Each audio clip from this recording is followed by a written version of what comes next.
and she's a photographer who walks the line between closeness and involvement with the subject very confidently. And I think that's all I'll say to introduce her, and I'll leave the rest to her. Thank you. Thank you. Thanks very much. Thank you so much for staying. I appreciate that. And, you know, in my, I think, 2 or 3 days that I've been here, I'm completely in love with the Indian culture, especially the passion. I really, it's magnificent. It's a really great, great culture. I'm just going to start by telling you how things started for me. I was born and raised in Montreal, Canada. I am one of 7 kids, and I was raised in between 4 boys. So that should give you a little bit of an indication about my personality. My mother raised us for most of my young life as a single mom. We didn't have much money at all growing up. We lived in chaos, basically, and we had a lot of very difficult times.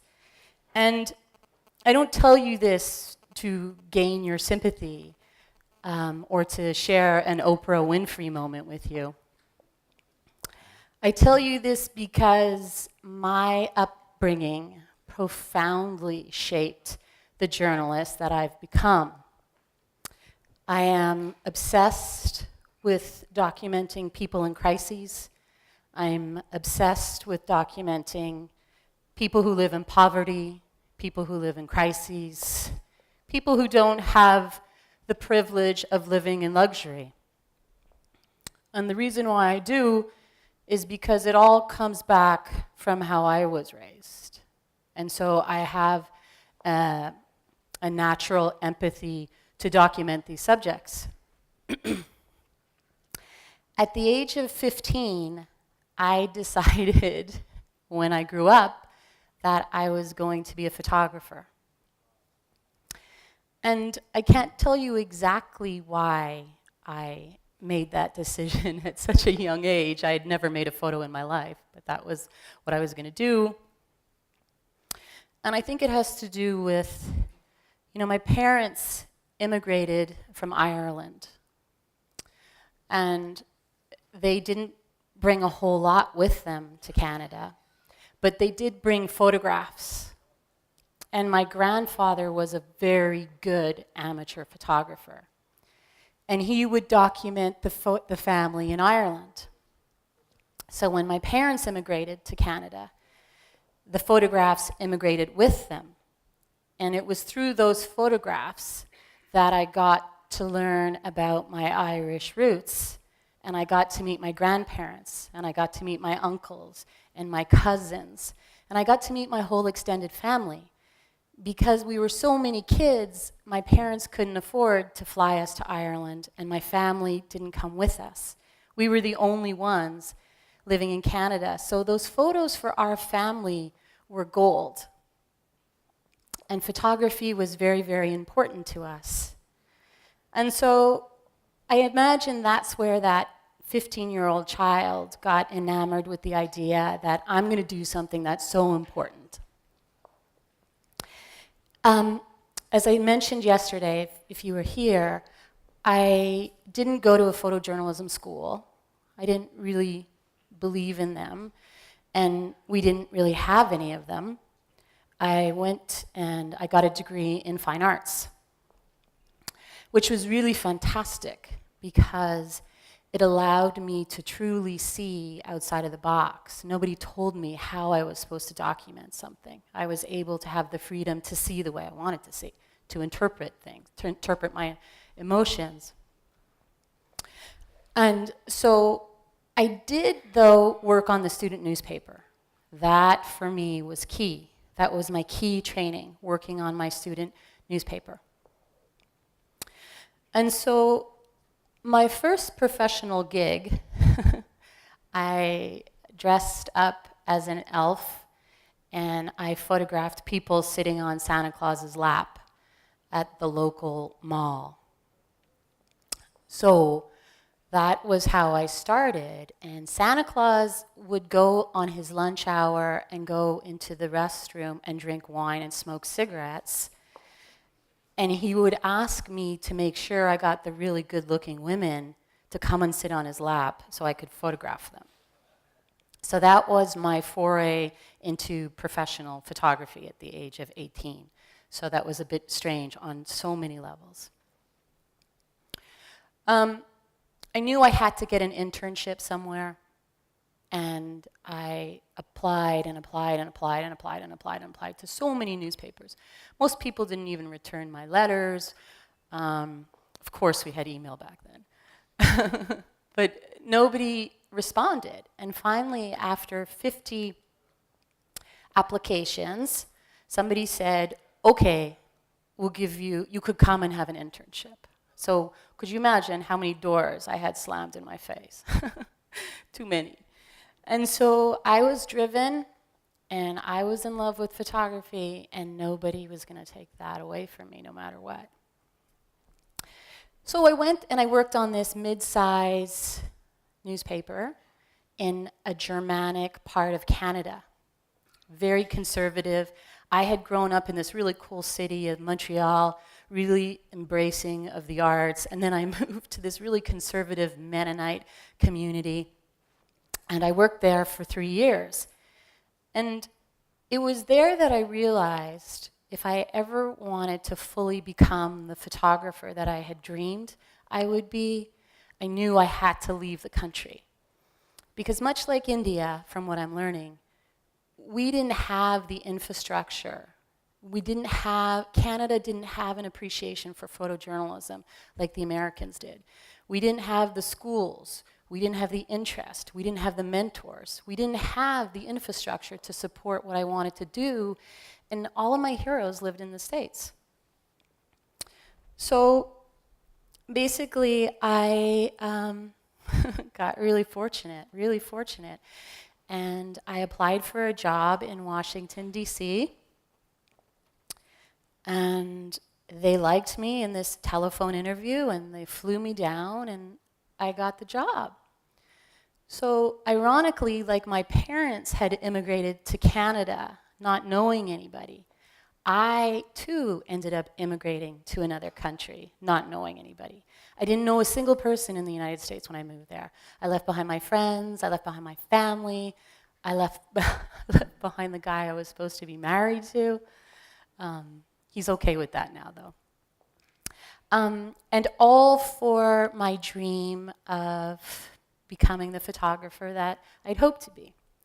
So I look at my career as 2 chapters, for now anyway. Hopefully there'll be many more.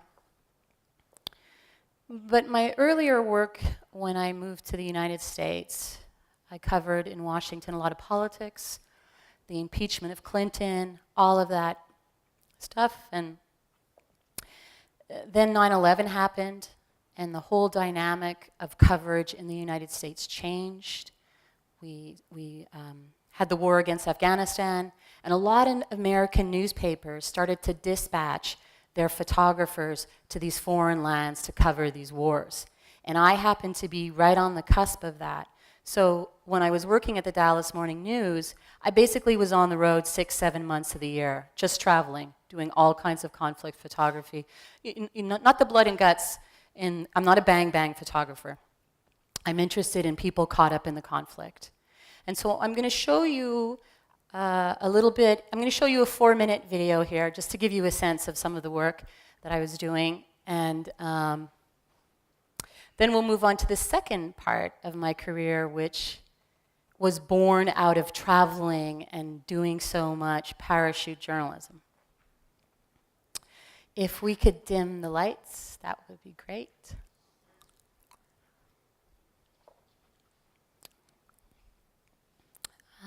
The side ones too, please. Thank you.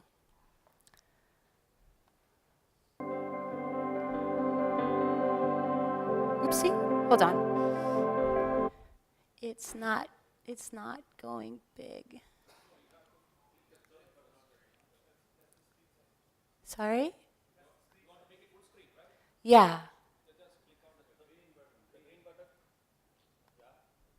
Thank you. I know how to take pictures. I don't know how to use technology.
Thank you.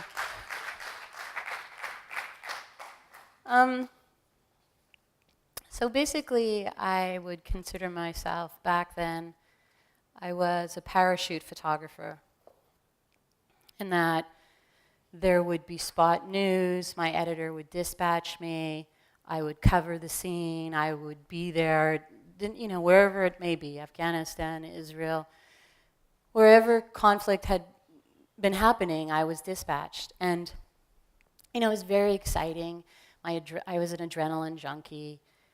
And I really loved what I got to do, But at some point, I felt as a journalist, I had more to say. I wanted to say more than just these run and gun type pictures where I couldn't tell you anybody's names. Most of the time, I would just be with them for a very short amount of time, get a picture, transmit. It was like I was feeding this beast. I was like feeding the machine. And I thought, I need to do something else. And it was around this time, psychologically, I was changing, and so was the newspaper industry in the United States. It was after the 2008 crash. Newspapers didn't have the money that they once had, so they weren't sending their photographers all over the world. And in an odd way, that was kind of good for me because I had just gotten hired by the Los Angeles Times. And I started to notice at the Times, in the communities of Los Angeles, that there was this violence playing out in these impoverished neighborhoods, very similar to what I had been seeing overseas. The fact that you could be walking down the street at the wrong place at the wrong time and get shot. It was so weird for me to see that, and it was constantly happening, and nobody thought it was a big deal. And I think that's because, my paper was so desensitized because, quote, it happens all the time, so it's not news.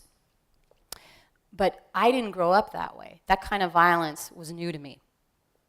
And so I pitched to my editors that we do a comprehensive look at gang violence playing out in the communities. Go beyond the funeral, go beyond the scene, and let's see how this violence plays out for these families. So there began a 7-year quest to tell the stories of people that this happens to. The project that is hanging here is a piece that I shot for 3 years, but I still continue to shoot this story. And a lot of people say, oh, well, you work for a newspaper, we don't get that kind of time, we don't get to do that kind of story. You have to understand, this was a story I conceptualized. This is a story I fought till I was blue in the face in order to get my editors to approve it. They weren't interested. They didn't want me to photograph it. I had to photograph this on my own time, in between my assignments, so that I could show my editors the pictures and prove to them that this is a worthy story. So what I did was, finally, my editor, I said to her, why did you hire me? I mean, you brought me here to do long-term stories, and I'm not allowed to do them. And she said, but, blah, blah, blah, blah, blah. They said, okay, get lost. Go find me some families in between your assignments. So for 6 months, I did a lot of research, and I found different families, and I would take the pictures, and I would show them to my editors, and I basically was seducing them through those images, emotionally seducing them to get hooked into those families so that I could continue to do my project. I'm going to show you, as a way of introduction, a very short, it should be 2 minutes, but for some reason I have the 1 minute, 13-second version. I also did a multimedia piece. I did a documentary, and it's essentially 30 minutes, and it's broken up into pieces. But I'm going to show you a really tiny little piece just to give you a sense of a feel for the piece, and then I'll go through the images. Ready?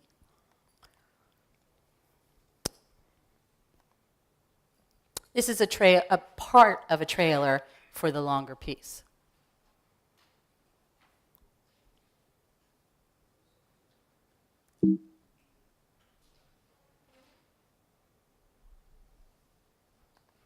Okay, who got shot? I don't know, my baby. Okay, we've got help on the way. How many people? Ma'am, listen to me. I'm gonna hang up. I'm going with my baby. Look. I'm going to give you instructions on what to do, but you need to calm down. Oh, Lord. Hello? Hello? Look, you can't help me. I'll talk to you later.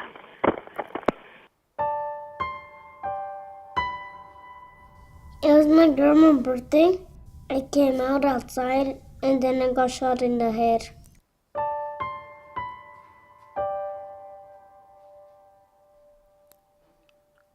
I think the worst part is just the idea of seeing that gun in his face. That's when we heard like 4 to 5 gunshots. All I remember telling her at that point was, "Baby, please don't leave me. I need you." Seems too close and like too loud and real. So we both like ducked down and we just saw everyone running. She called my name. And I like turned around and I saw her and she was just laying on the floor. So that's a tiny little taste, because that's all we got. So I'm going to, thanks. I am going to show you the images now to give you a sense of those images, what's behind those pictures that are hanging on the walls. Could we kill those side lights? So how do you tell a story like this? It's incredibly complex. There's so many moving parts. I didn't have a reporter working with me. Lights, camera.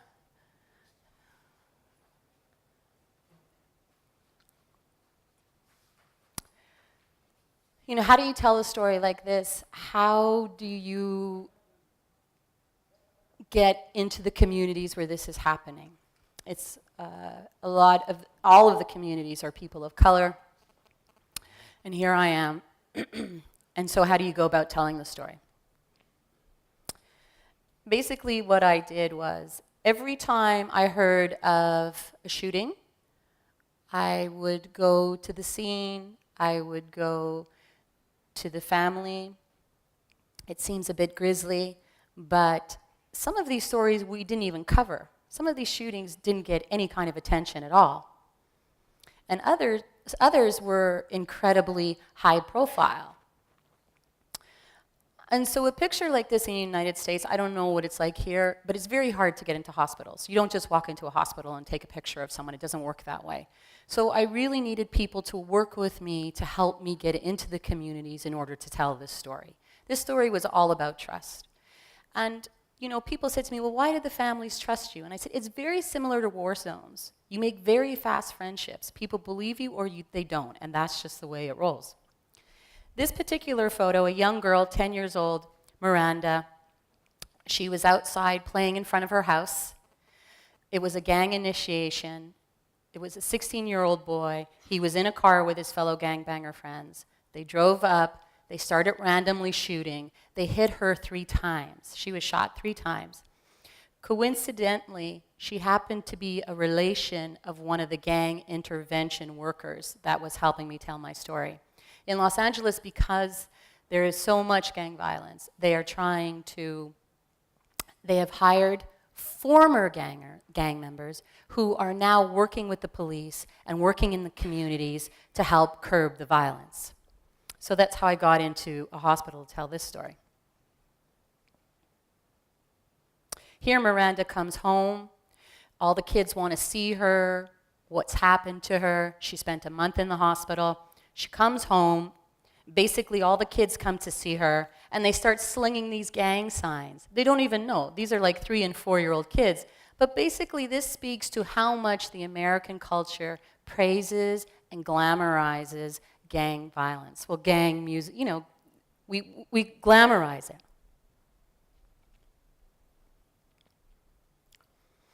A lot of times what happens, this is a total punch in the face to the families.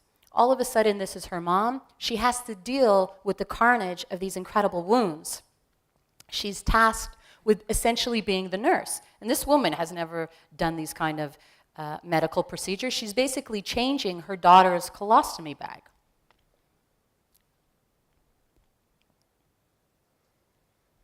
And so when my editor said that this is not news because it happens all the time, I showed him this picture. And I said, this is precisely why it's news, because it impacts so many people. This was Melody Ross, a 16-year-old girl. She was allowed to go to the homecoming football game for the first time. Her parents had immigrated from Cambodia, where her uncle told me that they had left one killing field of Cambodia only to come to another one in the United States. That was his perspective. This is her best friend in the middle. She was standing beside her, as you saw in the video. They were side by side. They heard the gunshots. They ducked down. Everybody in the crowd ducked down. When she turned to see how Melody was doing, she found her lying dead. This is Tori. Basically, in this picture, they're watching her being lowered into the ground during her funeral. And you have to understand the long-term impact this has on so many people. Like, this kind of violence doesn't impact one or two or three people. It impacts an entire community. It impacts an entire school. It impacts an entire community. And this, unfortunately, will impact Tori's life, the trajectory of her life for the rest of her life. To make these kinds of pictures, obviously, you're very entrusted by the family, and they want their story told. A lot of times, like I said, the media doesn't even cover these stories. So they embraced me. And I said to them, listen, when it was a high-profile shooting, I would say, listen, there's a lot of media here. They're going to be gone in 2 days, and you're never going to see them again. But you're going to see me time and time and time and time again, because this is what I want to do. And sure enough, they did see me time and time again. This is Davon. Really sweet young man, 16 years old, good kid. He was sweeping outside of the church, another gang initiative. They came by and they shot him, and this is his first day he comes home after being hospitalized for 2 months. He is paralyzed for the rest of his life, and it's so difficult for victims, survivors, to testify against the people who did this to them. He knew the shooter. He went to elementary school with this guy. So he said, I don't care if this guy comes back to kill me. I'm going to testify against him. And he did. And it took 4 years. But Davian made sure this kid was in jail. Another strange thing, some people leave, they leave South LA to go to other neighborhoods. And this one woman, she left South LA. She went back to South LA to visit her mom to go bed shopping. And there was a drive-by shooting when she was there, and this woman got struck in the leg. I coincidentally am in her house when this happens because the randomness of all of this. The reporter was at the site when this woman was shot, and the reporter helped stop the bleeding. So the reporter called me and said, come on, let's go. And the woman was obviously very grateful and wanted us to come. This is a grotesque scene, so I'm going to go by it closely. It's a ton of blood, but I want to tell you about it. Basically, my editors decided that there were not going to be gang members in this piece. They're like, if you can pull this off without including gang members, we don't want to tell their story, we tell their story all the time. Personally, they're all victims to me. It's a sick cycle. But 4 days earlier, there had been a shooting at a house. It was in a poorer neighborhood. And I decided to go check out this house. I said, I want to see the scene. I need a scene setter. So I went to the house, and there was no police tape. There was no nothing. I walked into the house, and I walked into that bathroom, and it was so eerie. I mean, there was nobody there. No police were there. So essentially, any kid in the neighborhood could walk into that house. And basically what had happened was, it was an abandoned house. These kids took it over, they had a party, and a couple of gang members got into a fight, and that bathroom is where they tried to stop the bleeding for those who had been shot, but a 14-year-old girl had died.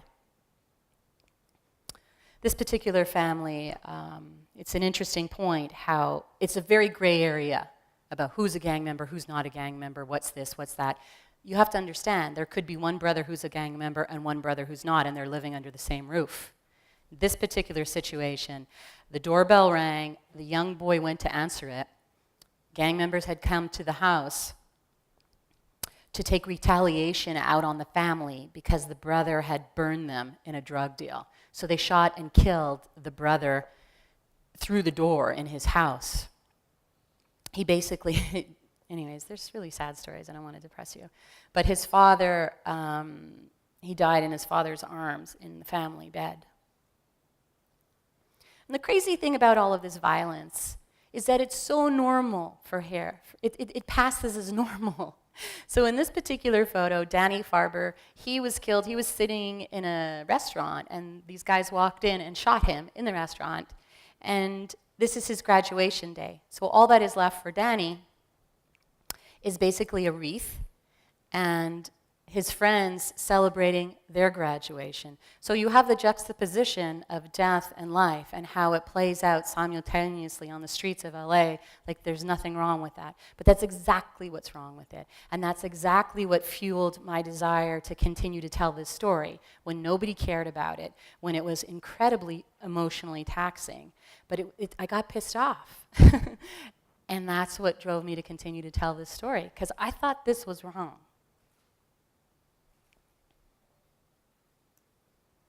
Again, a young woman in the Latino community, they celebrate a coming-of-age ceremony at the age of 15. The day before, the guy who had a taco truck who would sell them tacos, he didn't pay gang taxes. He refused to pay taxes to the gang, and they said, yeah, we'll take this, and they basically killed him. So the blood from this man streams from these candles right under her dress. I mean, it's a direct link.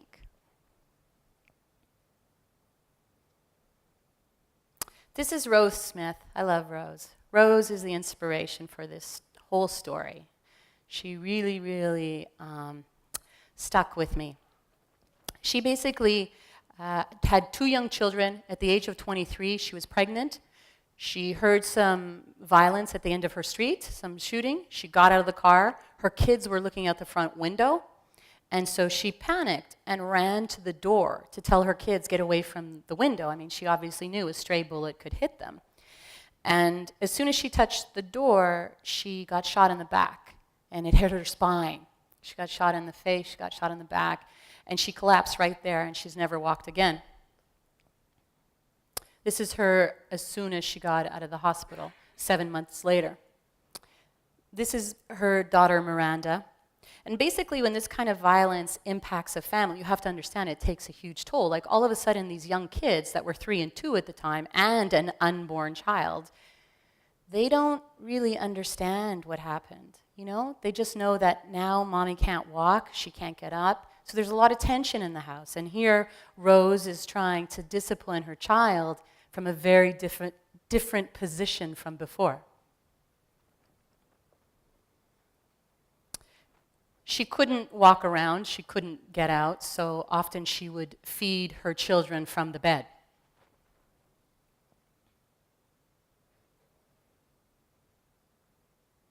This is, for me, one of the hardest photos, because this is her child who was in her womb when she died.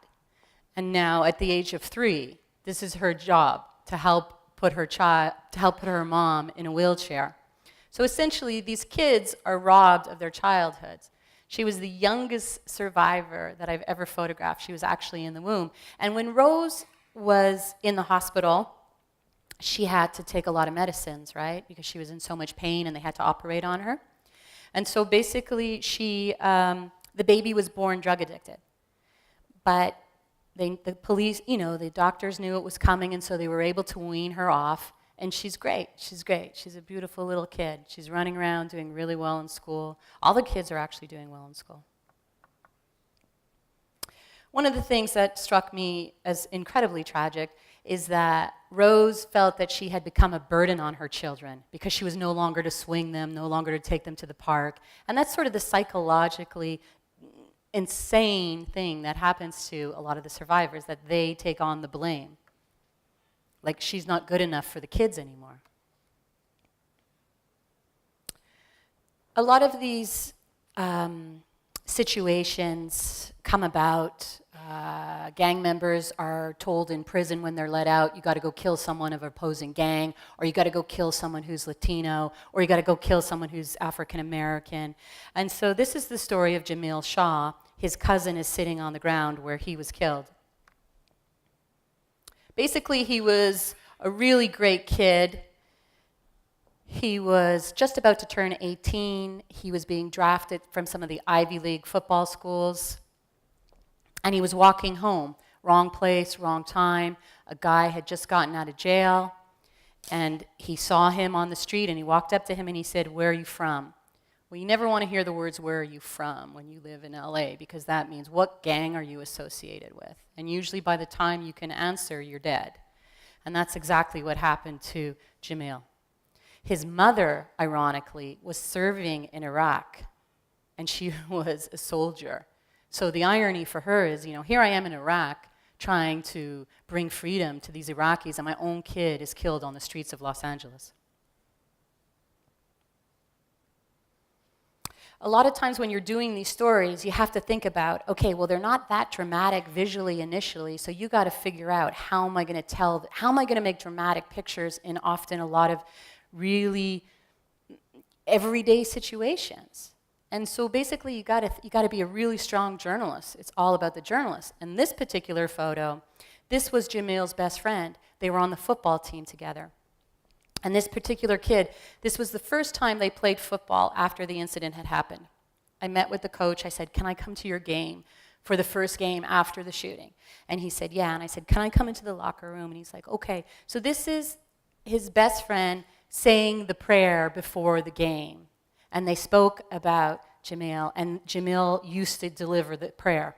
So it's looking for those subtle things to move the narrative forward. You know what I mean? Like, we have to be journalists first and foremost. Like, I'm a journalist first and a photographer second. This is the young man guilty of shooting Jamil Shah. He was an illegal immigrant in the country. He hadn't been deported. He shot and killed him. And basically, for these families, when they enter the judicial system in the United States, they are re-victimized, because it takes forever for someone to be brought to justice, if they're brought to justice. In Los Angeles, some 60 to 70% of these cases never get solved. This particular case, it got solved. It took 4 years. It seems that they take 4 years for some reason. And he ended up getting the death penalty. But in California, it's not going to happen. This is his father, Jamil. They had a pact. His father said, "You can do whatever you want, kid, when you turn 18. But until you're 18, you're going to listen to what I have to say." And so Jamil was killed a few months shy of his 18th birthday. So this is his father honoring him at the grave site on his 18th birthday. The father feels that he said, "Barbara, I didn't honor our contract, because my son died before he was 18. This is Josue, really sweet little kid. A lot of these stories will have very similar story arcs.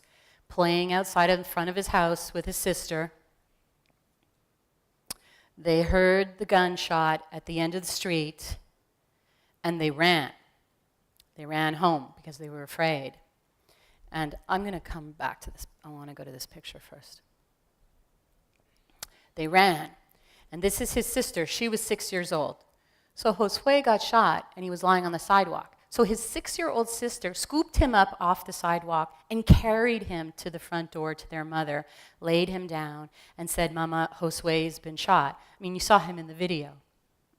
I mean, to think that this happens on the streets of the United States, it's mind-numbing for me. So in this particular picture, this is after he was shot, and he has a lot of medical issues, but the thing is, they're hidden. He has a very bad temper now. He zones out. Like, I was photographing him, just playing, showing like this normal kid. And then he just totally zones out, totally checks out, and is lying down here like this. It's part of the carnage from these kinds of brain injuries.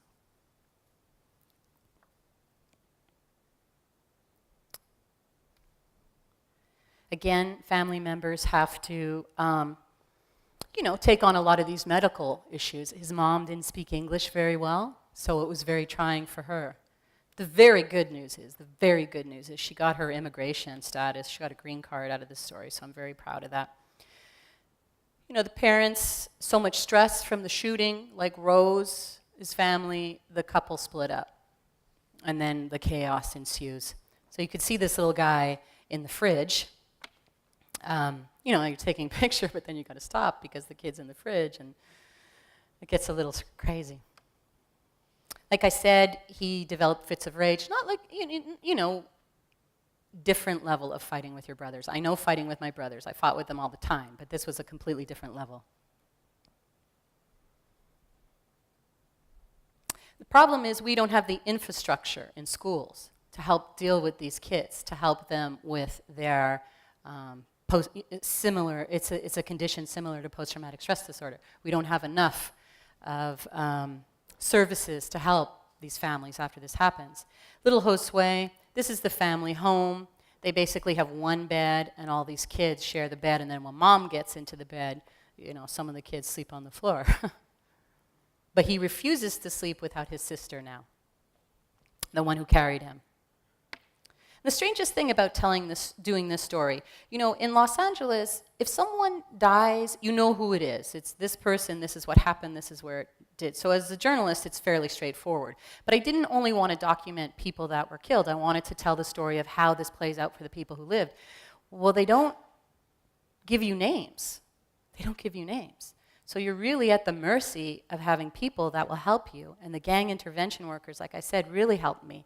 But often, I would just show up to different scenes. And at this particular scene, a young man had been killed a couple of nights earlier.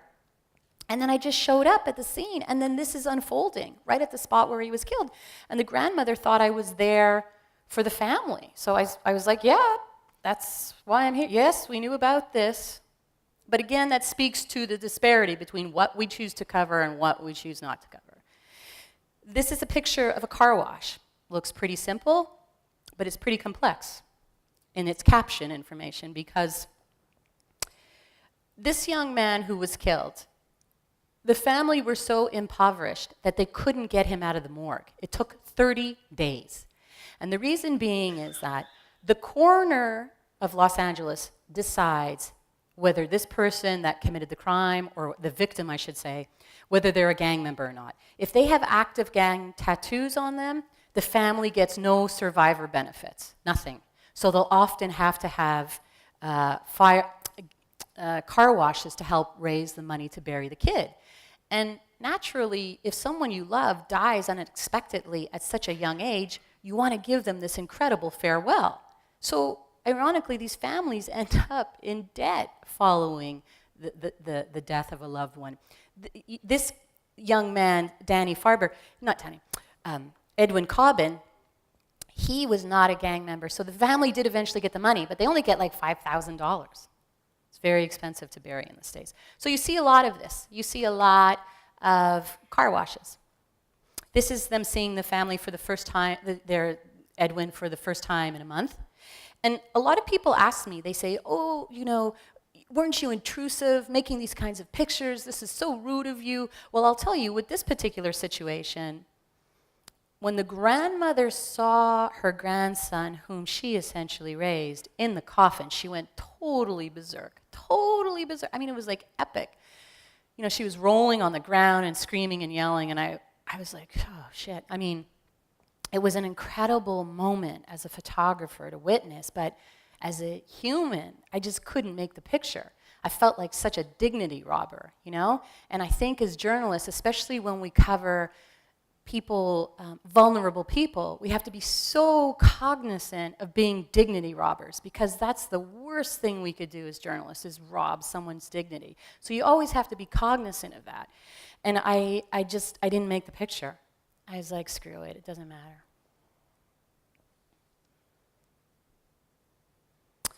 Often, like I said, the police will come in, do their detective work, interview people, but who's going to know who it is, right? They come by in a car, they're all dressed in black, they shoot, they take off, and people are so intimidated by the gang members that they're too afraid to speak up. So nobody says anything, even if they know.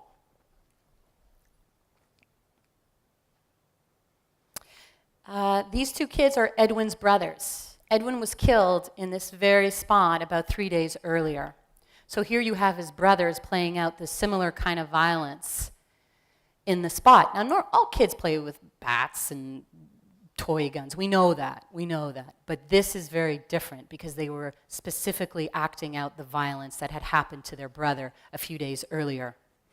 And it is documented that many of the children living in South Los Angeles do suffer from a condition akin to post-traumatic stress disorder.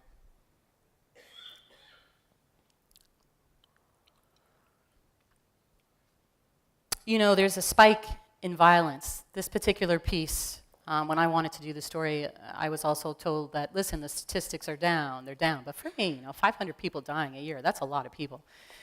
And now, from that kind of violence, a lot of people are saved because the technology for the doctors is so much stronger, so much better now that people are surviving. But there's a spike again. It's starting again. The violence is rising.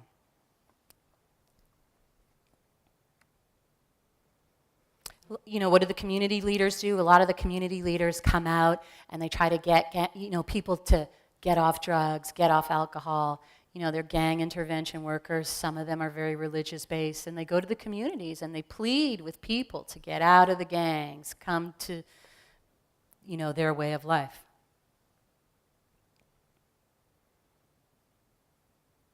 And so this is my last photo for this particular series. Like I said, I've been essentially photographing this for 7 years now, and it's an issue that I'm obviously very passionate and connected to, and I'll continue to photograph this. I'll work on this story until I leave Los Angeles.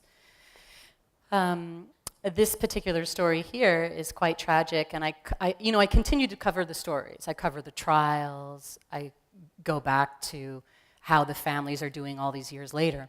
This was a 4-year-old boy dressed as a Spider-Man for Halloween, and he was playing in his backyard. And again, these gang members wanted retaliation on somebody, and they showed up and they started firing, and they hit the kid, little Aaron, in the head and killed him on the day of Halloween, 2 minutes before he had been showing off his Halloween costume for his father. So this is at his celebration ceremony when he's being buried, and they finally, the third trial, it took them 3 times to finally to finally declare these guys guilty, and they're spending the rest of their life in jail. So I'm going to stop here because I'm very excited for the Q&A. So thank you.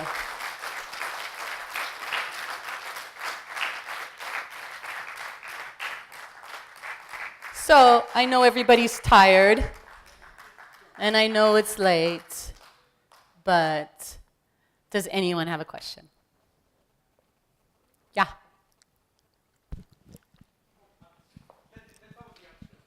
Okay, sorry. I can't. It's hard to see. You could turn on the lights if you like, because I can't see anything. Hi.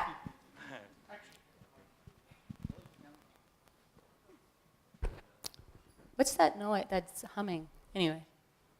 Okay, sorry. Barbara, one question I have for you. I'm here sitting. Oh, okay, sorry. Were you there at the Rodney King's time in LA? I'm sorry? Rodney King incident in LA?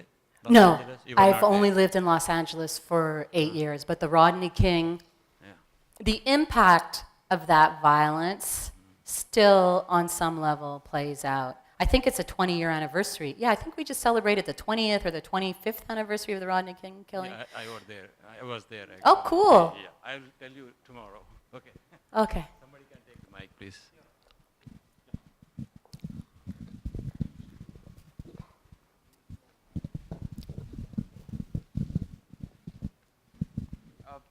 Thank you, ma'am, for your presentation.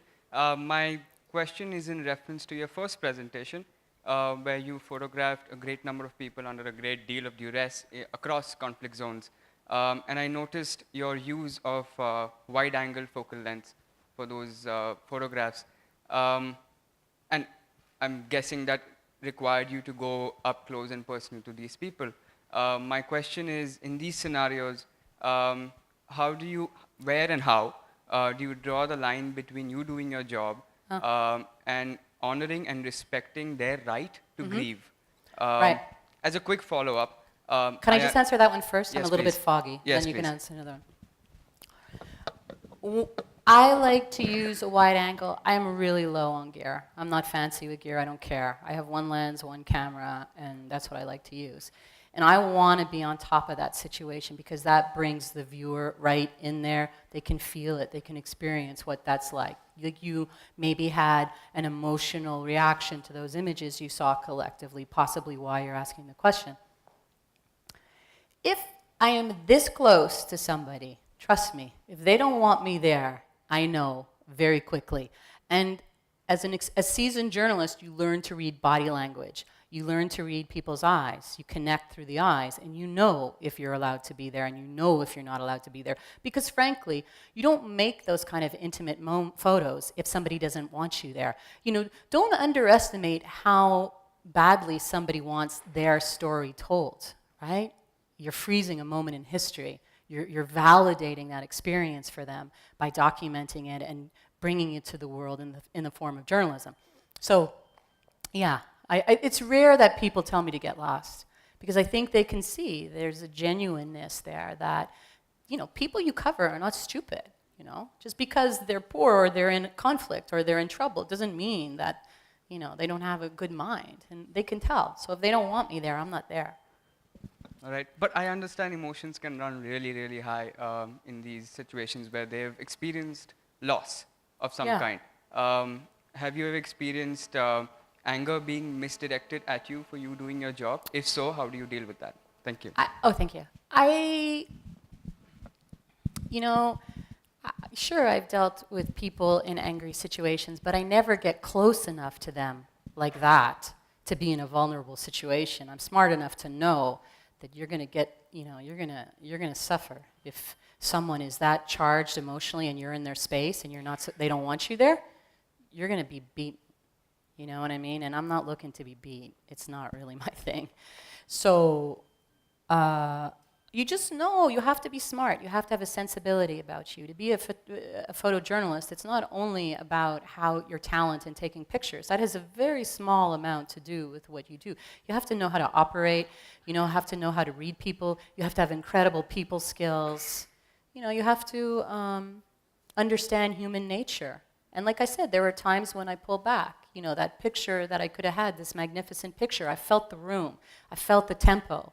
I felt consciously that was not right for me to do, A. And B, somebody probably would have been really pissed off at me if I did that. So I think beforehand. And I make sure I don't make those kinds of mistakes. Hopefully, I don't ever make those kind of mistakes moving forward. You never know. It's a tricky business, you know? Barbara, hi. Hi. You're my newest hero. Tell my editor that. Yeah.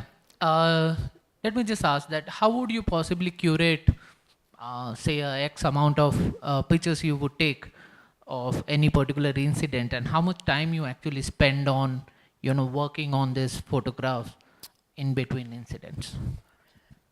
Oh, do you mean just technically how much I massage the image, or how much do I spend on the edit? Yeah, like if you have, say, 5 photographs and you want to just retain one. Okay. Here's the deal. I'm glad you brought that up, because so many photographers don't know how to edit. They don't know how to edit their own work. They don't have a clue. They don't know what they're doing. That is one of the dumbest things. Ben said, listen, you have to be a business person, and if you're not a business person, you're going to sink. You also have to be a good editor. I've worked incredibly hard at my editing. I'm a better editor than I am photographer, and that's because I've worked with some of the greats. I've really learned that craft. And so putting together a piece like this that had so many moving parts, it was incredibly difficult. Now you have to understand, I'm working with a team as well, right? I don't get the final say on what goes where. I'm the brand of the Los Angeles Times, and so they have the final say, but there's tricky ways to get what you want in an edit. You know, I knew those stories better than anybody. Nobody knew those stories like I knew them. So they sort of trusted my journalistic sensibility, right? And so you have to be, this is a sick saying, but you have to be able to kill your babies. And by that, I mean, you have to be able to let go of your favorite photographs if they don't work. You have to look at a body of work in the larger piece. you can't be like, oh, like I hear photographers all the time, oh, I love this photo, I need it, I love this photo. It's like, no. Those are the ones you should be killing because they're creating a visual hiccup in the flow of the story arc. It has to be a seamless experience for the viewer. This I wanted to talk about different issues, so I chose certain photos to fulfill that need. But we basically broke it down in chapters. Like, we ran this story 7 pages in the paper. I don't think we would do that now because the newspaper is shrinking so much. But that was 4 years ago, and we ran 7 pages, which was great. We also developed a 30-minute multimedia package. So the paper really, really got behind this story. At first, it was difficult to sell it to them, but then they totally embraced it. And the edit was fun. It was hard. It was excruciating.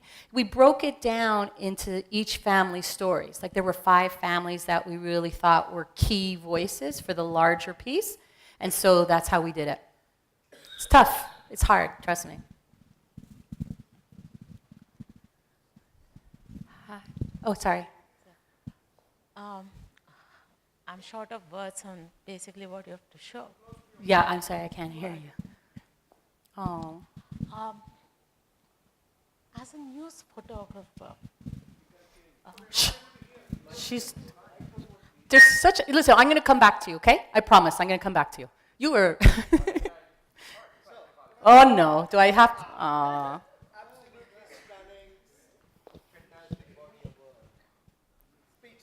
Okay, here it comes. I feel very safe in India. Oh my God, I have so much response from the audience. I feel very safe in India. You keep saying, you've been telling me you don't care much for technical aspects. I saw those images. Give him the mic. Take the mic. Was there some post work done on those to bring to focus the eye to what was happening Well, I'll inside? tell you what was done. This piece is color. It has to be shot in color.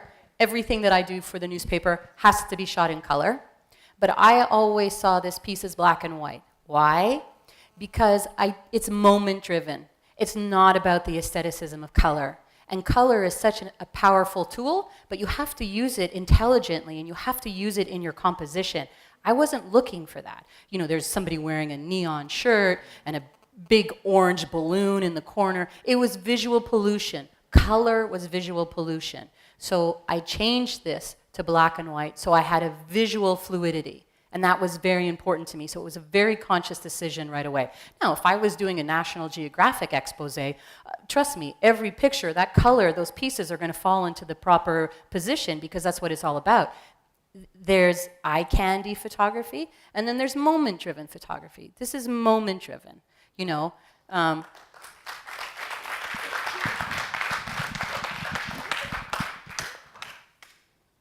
Again, talking like someone who's reacting to this, right? Not as a photographer. Right.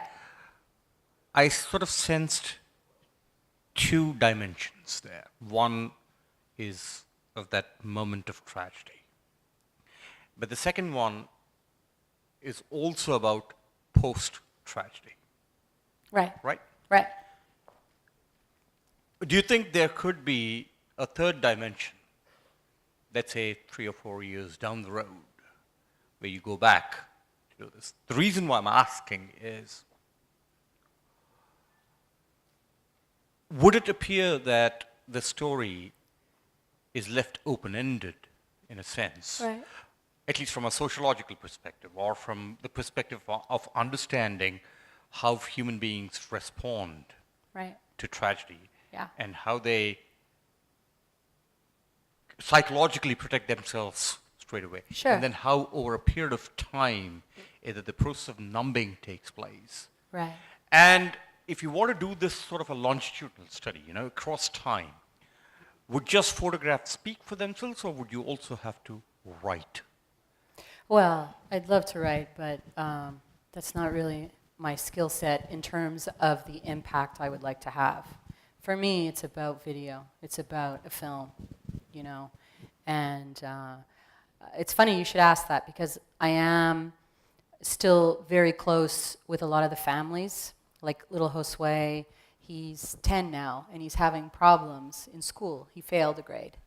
So I'm going to go work with the family and try to help him, improve his grades. It was nice for me to stop photographing them because then I could have more of an impact in their lives. I know all these families. I'm very close with them. Rose, I had lunch with her and her kids the other day because they're in my community, right? So I can go and see them, which is the beauty. Overseas work, I have no idea what happened to any of these people, and they sort of haunt me, you know what I mean? I can't.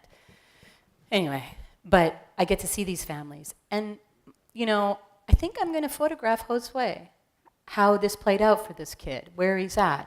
And what happens, unfortunately, I'm so worried about him because it will be a magnificent look at, well, the idea, not necessarily photography, but how, listen, he has brain damage, but he functions like you and I. He has learning disabilities, right?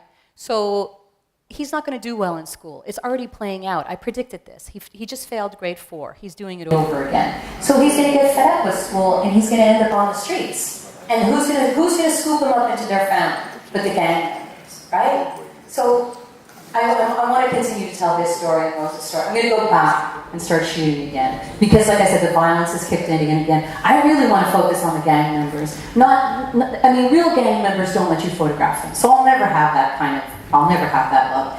And I didn't go, the one thing I wanted to say about that other graphic picture in the room, that bathroom, the blood everywhere on the walls, this for me was not a piece about physical violence. I just wanted to show the carnage of what happened afterwards. But I think this next level, I'm doing a lot of work in juvenile prisons with a lot of these young guys that were who were the perpetrators.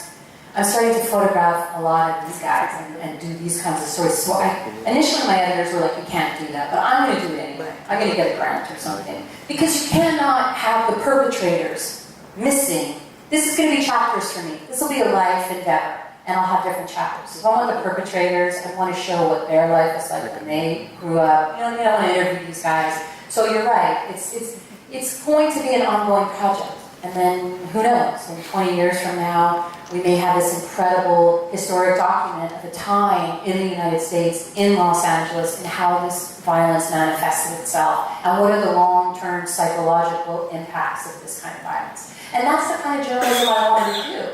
I didn't have that before, so I'm really lucky, but I will say this. I'm a photographer who happens to work for a newspaper. I'm not a newspaper photographer. I just happen to work there. And the fact that I was able to get a long-term project like this in a newspaper without being a freelance documentary photographer who gets grants, I think that's my greatest achievement ever. That I was able to get a story like this in a mainstream newspaper as a staff photographer. I'm just like, yay! Because it just doesn't happen. It does not happen. The reason why I asked this was the difference between your earlier photographs, where they're stuck at it. So you're done. You react. It's more reactive. And if part of your move towards this genre, you deal with the subject at a much more intimate level, and on a continued, consistent basis. Partly, from what I understand, you did it for yourself, and also for the thematic structure. It was profound for me. So, keep us informed. I will. As you keep this going. Because as an audience member, right, it's also being partly involved in this experience. I'm sorry? In being involved in this experience for a period of time. Right. Otherwise, it ends up being open-ended. Right. And it would be good if... Right, well, I'll tell you something interesting that I didn't mention. A lot of people ask me, how do you have the stamina to do this story? Why are you doing this? Well, they're like, why do you want to be around all these dead people? It's so, morose. But right before I started this project, my mother died of cancer. And I spent years taking care of her. So when I started this project, I was really raw. I had just left my city. My mother had just passed away. I had just started a new job. And then 4 months later, this story came into my life, and I couldn't let it go. And You know, I would always say to people, I've never been shot, my family has never been shot, I don't live with this kind of violence, but I understand loss. And that's what connected me with the people I photographed. I could completely relate to them in the world of profound loss. Because when I was telling this story, I too was grieving. And I felt so close to the people I was documenting because they were like me. We were all sad. It was so pathetic. But it was healing for me. The project was healing for me. And that's why I say to people, I'm never going to do work like this again. And not because, oh, I've passed my peak or whatever, it's come and it's gone. But I don't think I'm ever going to allow myself psychologically to go where I went to do this work. And a friend of mine said, he works for National Geographic, and he said, if you don't lose yourself in your work, you're never going to be able to create those images again. And I'm like, oh shit, man, that's too much. I don't care, I'll never make those images again. But, you know, we'll see. It's a huge commitment. It takes a huge psychological toll. It's one thing photographing someone in a moment of madness and coming back home in the comforts of your own bed. It's another thing when I lived in a neighborhood that was rough at that time, which also inspired the story. When you're hearing gunshots in your own neighborhood. I mean, this story, I lived with it 24/7. Even now, I get updates where the shootings were, where they're happening, so I can track the violence and, you know, see what the patterns are like. So it takes a huge toll. Like, I always said, why hasn't anybody done this story in Los Angeles? It's a no-brainer. Why the hell am I the one doing it? Why wasn't there a comprehensive story done before? Well, I figured it out when I was sitting on the corner in the middle of nowhere in South LA, banging my head against the wall, not literally, but just thinking, nobody gives a shit about this work. Why am I doing this? Well, it's because of the emotional toll it takes on you. You know, you cannot deny it. You can't get away. So, but then you pour that kind of that heartfelt stuff that you were talking about back into your work. So that's your voice through your work, you know?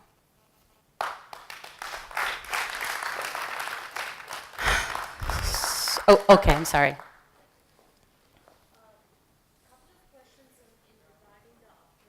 Yeah, a couple of questions regarding the approach.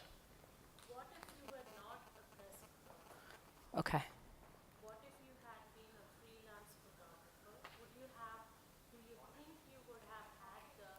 I'll reiterate. Would you have been embraced or trusted? Yeah, yeah. Because there's a world of difference when you have your press card saying that I have this body of work, I can tell your story to public. Yeah. As opposed to, I'm a freelancer, Yeah. I will do the story, and I'll just hope to be picked up. Right, right. Well, that's a very good question. The Los Angeles Times certainly opens doors, no doubt. That's a part of the beauty of being a part of a brand. That's the luxury. But on the other hand, I don't own the rights to any of these images. The Los Angeles Times owns them. Right. And my press pass doesn't buy you that kind of access. In fact, a lot of the communities that I worked in, they hate the Los Angeles Times because the Los Angeles Times doesn't represent these communities. And they don't represent these communities because they don't get advertising dollars from them. So it gave me... But you being a press reporter opens that fundamental access to trustworthiness. No. No, it doesn't. Because a lot of journalists are scum. A lot of journalists are scum. And I worked really hard to gain that trust. I worked really hard and I didn't abuse it. And I wasn't a dignity robber. And they trusted me. And what also I did, along the way, they didn't wait 3 years for this story to run. You know, a lot of these stories would appear in the paper. I'd say, listen, Joe Blow, they're having... you know, they're doing the gang intervention workers are doing this work to help curb the violence tonight. I want to go cover what they're doing. So I slowly had to build the trust of the community even when I was a Los Angeles Times photographer. Trust me, there was a point where I was literally laughed at in a meeting by the gang intervention workers. They slayed me. They said, we hate the Los Angeles Times. Why are you here? You're just an informant, blah, blah, blah, blah, blah, blah. So it was really humiliating. But I was like, you know what, screw him. I'm coming back, right? I'm going to come back, and I'm going to come back, and I'm going to come back, and I did, and that's how I built the trust, and I continued to tell their stories in the newspaper. It became my beat, and unlike, reporters have beats, photographers don't, but this became my beat. I made it become my beat, and that one man who was so angry with me and hated me and didn't want me to tell the story, ironically, about a year ago, his third son was killed from violence in Los Angeles. His third son. I went to cover that funeral. And I can't tell you, it was so emotional. Like, he looked at me, I looked at him, he went to hug me, and he thanked me for coming and, covering his kid's funeral. And so it went full circle. It was really hard for me to gain that trust. It was no joke, no joke. The second question is, because you have covered conflicts across the world, I'm sorry I was not present yesterday, so I'm That's fine, I was only talking about education. No, reading non. the question, probably many asked, but because you covered the conflict zones across international plane, you are mentally, like been there, done that this story was easily to you, or did you have to go through the emotional turmoil all over again? Was the story emotionally easy for me, this one? Yeah, in terms of... Oh, because I had already... Yeah. No, it was much harder. It was much harder. I didn't have to worry all the time about losing my life, the potential of losing my life, which your adrenaline overrides that anyway at some point. I became emotionally attached to these folks. I became emotionally attached. It haunted me. This story, it was very problematic for me. It was very bad. It was very difficult for me to tell this story. Much more so than the overseas work I had done. I think it's all bad. I mean, if you're a journalist who's been doing this for a long time, you're a nutcase. There's just no two ways about it. you are. I mean, you struggle. You lose friends. Ben's lost a lot of friends. I've lost a lot of friends. It's just, it comes with the territory.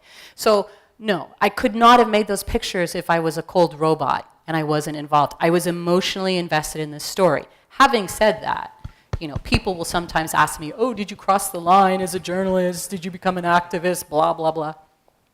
And I say, listen, when a 4-year-old kid gets shot in the head, that's wrong, period. I don't care. There is no line. It's wrong, and I'm just showing it. End of story. I didn't cross anything. I'm not covering Hillary Clinton at a political rally. You know what I mean? And the final question, this is more the... My friend is not asking. Thing. Sorry? This is more the final question is, how long does each incident when you cover on the field, how long does it hang on to you mentally? Psychologically? Oh, I don't know. That's weird, I don't know. If I knew, I'd probably be really healthy. For all I know, I can't eat tonight. Right. Well, I gave you a really concentrated experience of all that I've seen over a long period of time. When my family sees these pictures, they freak out. They're like, this is what you've been doing?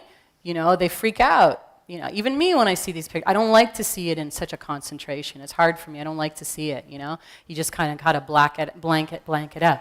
It's tough. It's tough. But, I think we need to take these kinds of energies that disturb us when we see this kind of stuff for positive actions. Like, I'm constantly telling people, you need to go to South LA. You need to volunteer in the schools. You need to help these kids. You need to just go and help them after school with their homework. Just do that. Like, I'm constantly telling them. I want to start a foundation. You know what I mean? Like, this is going to be a life cause for me. I can't just say, here it is.